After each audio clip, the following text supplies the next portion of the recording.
Goa assembly elections के लिए वो तमाम कैंडिडेट्स जो अपनी किस्मत आजमा रहे हैं, उनकी कुंडली खंगाली है एसोसिएशन फॉर डेमोक्रेटिक रिफॉर्म्स नाम की एक संस्था ने। और जो तथ्य सामने आए हैं वो हैरान करने वाले भी हैं और थोड़े परेशान करने वाले भी। हमारे साथ इस वक्त भास्कर असुलदेकर, जो कि गोवा स्टेट के कोऑर्डिनेटर हैं एसोसिएशन फॉर डेमोक्रेटिक रिफॉर्म्स के, इस वक्त हमारे साथ हैं। सर, जो आपकी रिपोर्ट आई है उसके फाइन पॉइंट्स मैंने लिखे हुए हैं और ये वाकई बहुत हैरान करते हैं। सबसे पहले हम बात कर लें क्राइम की। तो राजनीति की जब हम बात करते हैं, चुनाव की बात करते हैं, क्राइम, मनी पावर, ये तो सबसे ज्यादा इसका बोलबाला रहता है। अब यहां भी अगर हम देखते हैं तो 301 कैंडिडेट्स हैं फ्रे में और आपकी रिपोर्ट कहती है candidates with criminal cases 77 out of 301, यानी 26% लोगों के क्रिमिनल पास्ट हैं। क्या कहेंगे? हाँ, ये तो 26% तो नॉर्मल क्रिमिनल हो गए, उसमें से 18% जो है ना वो सीरियस क्रिमिनल्स हैं। और जो 2017 में सिर्फ 8% थे, 2007 में 2%, 2012 में 4%, मतलब डबल। 12 से 17 में आ गए, उसके डबल 4 से 8 हो गए टक्के, और अभी 8 से 18%, more than double. Now this is becoming a serious issue and गोवंस at large should look at this, क्योंकि हमको क्रिमिनल्स ही चाहिए क्या? अभी मतलब क्रिमिनल मतलब क्या हो गया कि they have broken law at some point in time. पहले मैं आपको ये दर्शकों को और जानकारी भी देते हैं। टोटल नंबर ऑफ कैंडिडेट्स 301 हैं, जिसमें रिपोर्ट कहती है कैंडिडेट्स विद क्रिमिनल केसेस 77 हैं, यानी 26% हैं। Candidates with serious criminal cases 53 हैं, यानी out of 301 candidates 53 candidates have serious criminal cases against them. अब पिछले कुछ दिनों से तमाम नेताओं से, प्रत्याशियों से मैं जो यहां मिला था, उनका कहना है देखिए, लोग हमें एक्सेप्ट करते हैं, इतने सालों से हम राजनीति में हैं, अगर हमने कुछ गुनाह किया होता तो आज यहां पर हम होते, हम चुनाव लड़ रहे होते। क्या लोग हमें एक्सेप्ट करती है? तो उनकी रीजनिंग देखिए। क्या बोले एक्सेप्ट लाफिंग ऑफ, क्योंकि सवाल ऐसा है कि जब तक इवन इलेक्शन कमीशन का क्या है और सुप्रीम कोर्ट के मामले में ये किया है कि जब तक कन्विक्शन नहीं होता है तब तक वो आदमी इनोसेंट है। ये अपना जुना पुराना चल रहा है। अभी दिन दहाड़े पुलिस स्टेशन पे या अटैक करके या दूसरे भी ऐसे सीरियस केसेस हैं, स्मगलिंग के केसेस हैं, ये है तो उसमें केसेस गो ऑन, 10 साल 15 साल देर इतना देर होता है कि तब तक वो मतलब रिटायर भी हो जाता है पॉलिटिक्स से। Party wise candidates with declared criminal cases, अब सुनिए, Congress party 17 out of 37 cases candidates, that is 46%।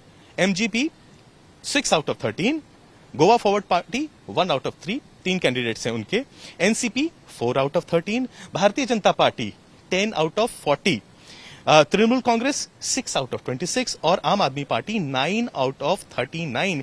यानी हर एक पार्टी जो यहां पर चुनाव मैदान में कूदी है, उसने ऐसे कैंडिडेट्स को तो टिकट दिया ही दिया है जिसका क्रिमिनल पास्ट है। यानी कोई भी पार्टी आज ये नहीं डिक्लेयर कर सकती कि वो साफ सुथरी छवि की है और इट इज वेरी क्लीन।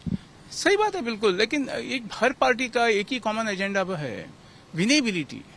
मुझे and it's a simple arithmetic, जो फर्स्ट स्टैंडर्ड के स्टूडेंट्स को मालूम होती है ना, तो मुझे 40 में से कितने मिल सकते हैं, हाँ, वो मिलने के लिए मुझे क्या करना पड़ेगा। अभी विनेबिलिटी तो ठीक है, वैसे कोई भी इसमें विनेबिलिटी होना चाहिए, but winnability at any cost, ये थोड़ा ठीक नहीं लग रहा है। एनी कॉस्ट की हम बात कर रहे हैं, यानी क्राइम के बाद दूसरी सबसे ज्यादा बात जो चुनाव में कही जाती है वो है मनी पावर की बात। और यहां पर आपका एक इंटरेस्टिंग एनालिसिस रहा है, करोड़पति कैंडिडेट्स कितने रहे, तो आप हैरान हो जाएंगे। 301 कैंडिडेट्स में से करोड़पति जो कैंडिडेट्स हैं वो 187 हैं, यानी 62% कैंडिडेट्स करोड़पति हैं। करोड़पति कैंडिडेट्स के बारे में आप क्या कहेंगे? ये दो चीजें होती हैं साहब। एक गोवा में आज का रोज में 1 करोड़ होगा ना, तो मैं खुद नहीं समझता हूँ बहुत बड़ी इनकम है, क्योंकि आज 3 बेडरूम का फ्लैट भी लेंगे पणजी में तो 1 करोड़ का आ जाता है। लेकिन 10 करोड़ एंड अबाव, जब भी हम बोलते हैं कि 60 लोग है, 12 से 90 करोड़ जा रहा है। 12 से 90 सम कैंडिडेट्स, लेकिन वो 2007 में वही कैंडिडेट जो 92 वाला जो आप बात कर रहे हैं, उनका 5 करोड़ का इनकम था। 5 करोड़ से 92 करोड़ पहुंच गया। हाँ, 2007 से 2022 में। ओके, लेकिन सवाल क्या है कि ये जो इनकम जो दिखाते हैं वो, और उन्होंने जो इनकम टैक्स रिटर्न भरे हैं उसमें काफी मामला गड़बड़ वाला है। एक और एनालिसिस अच्छा है, वो है आखिर हमारे नेता लोग कितने पढ़े लिखे हैं। ग्रेजुएट्स कितने हैं इन प्रत्याशियों में से? 301 हैं कुल मिला के प्रत्याशी। ग्रेजुएट्स एंड अबव ओनली 127, यानी 42%, यानी 50% भी नहीं है। Not even half of the 301 are graduates and above. इसी इधर पॉलिटिशियंस का कहना है कि भाई ये ग्रेजुएट, पोस्ट ग्रेजुएट या डॉक्टरेट होके क्या करना है।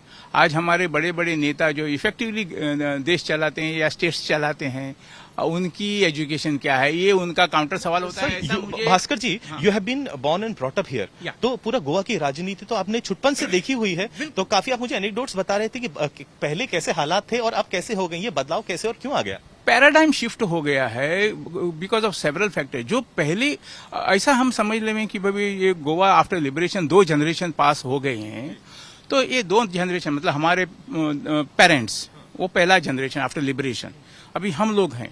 तो I just give a simple this thing anecdote कि बाबा जब भी उन्होंने वो पहले 25 साल आफ्टर लिबरेशन मतलब till 1985 till 90 Goa was clean, green, safe for people, women, everyone. So जब भी उन्होंने हमें गोवा दिया, हमारे जनरेशन को, तो उन्होंने हमको सेफ, ग्रीन, क्लीन एंड अच्छा वाला गोवा दे दिया जो पहले भी था लिबरेशन के पहले।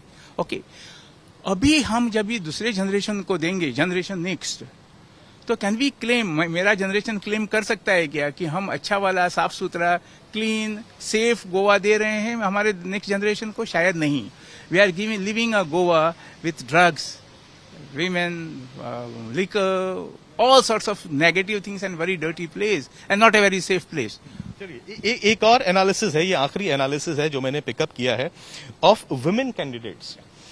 अब क्योंकि तमाम पार्टियां महिला उत्थान की बहुत ज्यादा बात कर रही हैं, मैंने यहाँ रैलियों में देखा है, तो women candidates are only 26, that is not even 10%, 8.6%।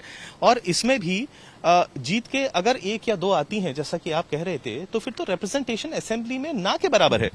बिल्कुल, और ये ऐसा गोवा में हो रहा है जिधर 48% वीमेन है, 52% मैन है।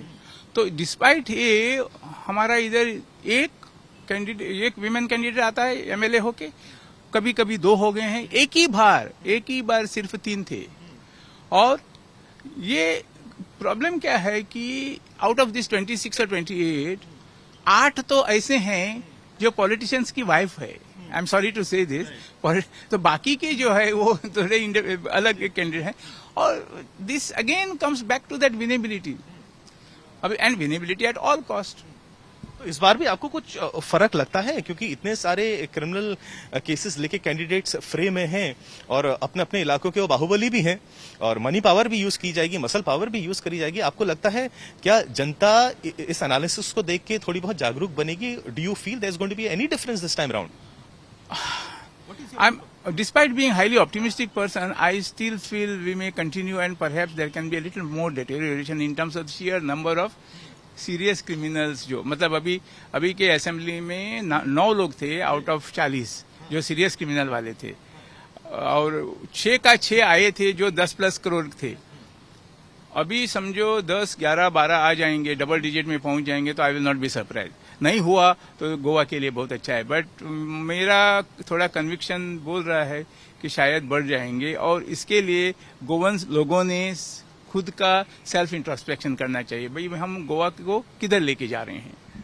देखिए, गोवा की राजनीति में इस वक्त घमासान मचा हुआ है। चाहे वो कांग्रेस पार्टी है, चाहे वो भारतीय जनता पार्टी है, उसने अपना पूरा दमखम इन चुनाव के पीछे लगा दिया है। हर एक पॉलिटिकल पार्टी को गोवा चाहिए। Analysis association for democratic reforms का क्या रहा, जैसा कि मैंने कहा था, हैरान भी करेगा, परेशान भी करेगा, वो आपने सुना। 14 तारीख को इन तमाम कैंडिडेट्स की किस्मत का फैसला हो जाएगा। गोवा की जनता के मन में क्या है, गोवा की जनता क्या फैसला करने वाली है, 14 तारीख को वो बड़ा दिन है, वो डी डे है जब गोवा की जनता बड़ा फैसला लेगी। क्या गोवा की किस्मत बदलेगी, ये देखने वाली बात रहेगी। कैमरा पर्सन राकेश सालस्कर के साथ पंकज उपाध्याय, गोवा आज तक।